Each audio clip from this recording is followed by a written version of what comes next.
वृष्टीचा आता वृष्टी स्वतःहून सांगेल काय ते. मला पप्पांनी सांगितलं की कॅम्प अरेंज केलाय पप्पांनी.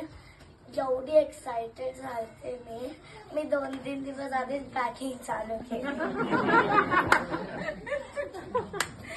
इथे झाल्यावर मला 2-3च लोक माहिती होते, पण आता मला सगळे माहिती आहे. आम्ही एवढं खेळत होतो की वाटलंच नाही की आम्ही घर सोडून इथे 5 दिवस राहिलोय. असं वाटतं नुसतं 2 तास झालेत आता येऊन. यायचं दरवर्षी मग कॅम्पला.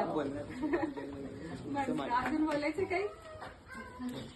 मी मम्मी पप्पांना म्हटलं मे महिन्यातलं पूर्ण कॉन्टॅक्ट करत जावं मॅडम बरोबर. मी महिनाभर राहशील तू इथे.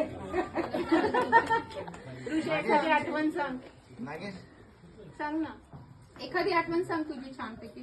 तू नेहमी तुझ्या फ्रेंड बरोबर येते शाळेतल्या, पण आता तू या सगळ्यांबरोबर आली. हे सगळे तुला अनोळखी होते, मग ती आठवण सांग. कसं वाटलं तुला?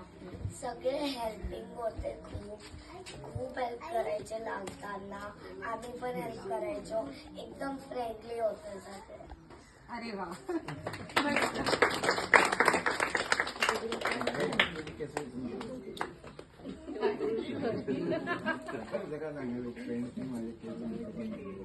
अरे वा. माझे एक्सपिरियन्स पण सांगायचे. कुणी विचारून दिले केस? आठवत नाही आता. अरे वा.